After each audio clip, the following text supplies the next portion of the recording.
ஒரு நியாயம் கிடைக்கணும், அதற்கான சரியான விசாரணை நடக்கணுங்கிறது தான் நான் உட்பட எல்லாரோட நிலைப்பாடு. அதுல வந்து நம்ம உயர்நீதிமன்றம் அமைச்ச SIT-லையும் எனக்கு ஒன்றும் மாற்று கருத்து கிடையாது. ஏன்னா அஷ்ரா கார்க் அவர்களை பொறுத்த வரைக்கும் அவர் வந்து ஒரு ரொம்ப முக்கியமான, ரொம்ப நேர்மையான, எஃபிஷியண்டான ஒரு ஆஃபீஸர். எங்களுக்கு அதுலேயும் திருப்தி இருந்தது.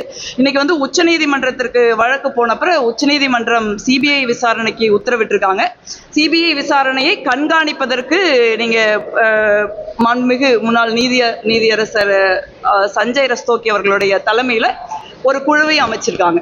இது ஏன் நான் நினைக்கிறேன்னா, பொதுவாகவே CBI-யோட ட்ராக் ரெக்கார்டு பார்த்தீங்கன்னா, பொதுவாகவே பாஜக ஆட்சிக்கு வந்ததுக்கப்புறம் CBI-யா இருந்தாலும் சரி, அமலாக்கத்துறையாக இருந்தாலும் சரி, வருமான வரித்துறையாக இருந்தாலும் சரி, வெறும் அரசியல் காரணங்களுக்காக மட்டுமே தான் அது பயன்படுத்தப்படுகிறது. இவங்க விசாரிச்சு ஒரு நியாயம் கூட இதுவரை கிடைக்கல. அந்த மாதிரி ஒரு சூழல் இருக்கு. அதனாலதான் CBI விசாரணை மட்டும் வச்சா மக்களுக்கே நம்பிக்கை இருக்காது. அப்படிங்கிறதுனாலதான் வந்து உச்சநீதிமன்றம் CBI விசாரணையையும் கண்காணிப்பதற்கு ஒரு ஓய்வு பெற்ற நீதியரசர் அவர்கள் தலைமையில் ஒரு குழு அமைச்சிருக்காங்க. அந்த குழுவுல வந்து 2 தமிழகத்தை சேர்ந்த IG பதவி அளவிலான IPS அதிகாரிகள், தமிழகத்தை பூர்வீகமாக கொள்ளாதவர்களை சேர்க்கலாம்னு சொல்லியிருக்காங்க. என்னை பொறுத்த வரைக்கும் இது வந்து கோர்ட் ஆர்டர்னா கூட நான் எனக்கு இருக்கிற சஜஷன், அந்த 2 IPS ஆஃபீஸர்கள்ல ஒருத்தர் வந்து அஷ்ரா கார்க் அவர்களா இருக்கணும்னு நான் நினைக்கிறேன். ஏன்னா அவங்க சொல்ற எல்லா விதமான நடைமுறைகளும் திரு அஷ்ரா கார்க் அவர்களுக்கு பொருந்துகிறது. அவர் தமிழ்நாட்டை பூர்வீகமாக கொண்டவர், அவர் பஞ்சாபை பூர்வீகமாக கொண்டவர். அதே மாதிரி இந்த விசாரணையை இதுவரைக்கும் அவர் முன்னெடுத்திருக்காரு. இதுவரைக்கும் ஒரு சின்ன குற்றச்சாட்டு கூட கிடையாது. ஒரு நேர்மையான ஆபீசர், ஒரு மக்களுக்காக நினைக்கக்கூடிய, போராடக்கூடிய, நியாயம் வழங்கணும்னு நினைக்கிற ஆபீசர். அதுதான் அவருடைய ட்ராக் ரெக்கார்டு.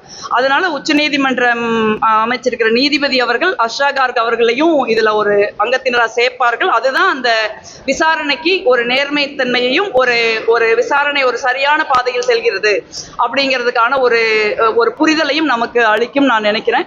ஏன்னா இது இப்ப ஒவ்வொரு முறையும் வந்து நாங்க துயரத்தை அனுபவிக்கிறப்ப, ஒரு குழந்தைய, ஒரு பெண்ணை, ஒரு வயதானவங்களை, ஒரு பெற்றோர்களை பார்க்கிறப்ப என்னோட மனதில் இருக்கிறது அவர்களுக்கு வந்து நீதி கிடைக்கணும். இதுல எனக்கு இந்த உச்சநீதிமன்ற தீர்ப்புல ஒரு சின்ன நெருடல் எனக்கு என்ன இருக்குன்னா, இந்த குறிப்பிட்ட காலகட்டத்திற்குள்ள இந்த விசாரணையை முடித்து பாதிக்கப்பட்டவர்களுக்கு நீதி வழங்கணும் எங்கேயுமே இல்லை.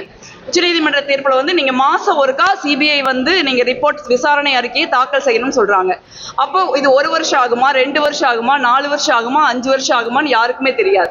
அப்போ இந்த வழக்கு முடிவடையாத ஒரு சூழல் இருக்கிறதுனால தமிழ்நாடு அரசாங்கம் வந்து இந்த விசாரணைக்கு ஒரு குறிப்பிட்ட காலத்திற்குள்ள இந்த விசாரணையை முடிக்கணுங்கிற ஒரு வாதத்தை முன்வைக்கணும்னு நான் நினைக்கிறேன். இன்னும் இந்த வழக்கு வந்து முடியல.